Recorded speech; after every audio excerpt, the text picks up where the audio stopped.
Na die val van Jerusalem, sê Jesus in Matteus 24 vers 19 tot 26, dat daar 'n tyd van baie groot verdrukking sal kom.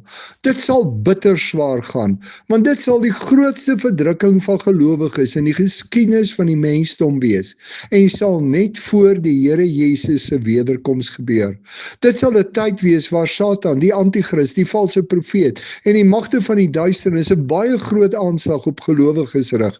Die duiwel is volgens Johannes 8 vers 44 die vader van die leuen, en die tyd van die verdrukking sal gekenmerk word deur leuns om mense te mislei en hulle in die hel te laat beland. Baie mense sê dat gelowiges voor die verdrukking deur die Here weggerap sal word. Al sê dis dat gelowiges nie deel van die groot verdrukking sal wees nie. Die gevolg is dat baie gelowiges wat dit glo, al rug op Christus sal draai as die verdrukking oor hulle kom.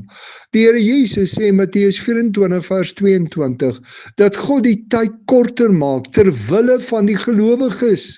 Die gelowiges sal dus deel van die groot verdrukking wees. God se hart is die redding en verlossing van mense. Die Here Jesus sê in Matteus 10 vers 20, dat tye van verdrukking juis 'n geleentheid is, waar die Heilige Gees kragtig in en deur ons kan werk. Die Gees getuig van Christus. Dis juis deur die werk van die Gees in ons lewe, dat ongelowiges tot bekering geroep word. Verstaan jy, dat jy as gelowige ook in die groot verdrukking kan wees, om in hierdie tyd ongelowiges na Christus te lei?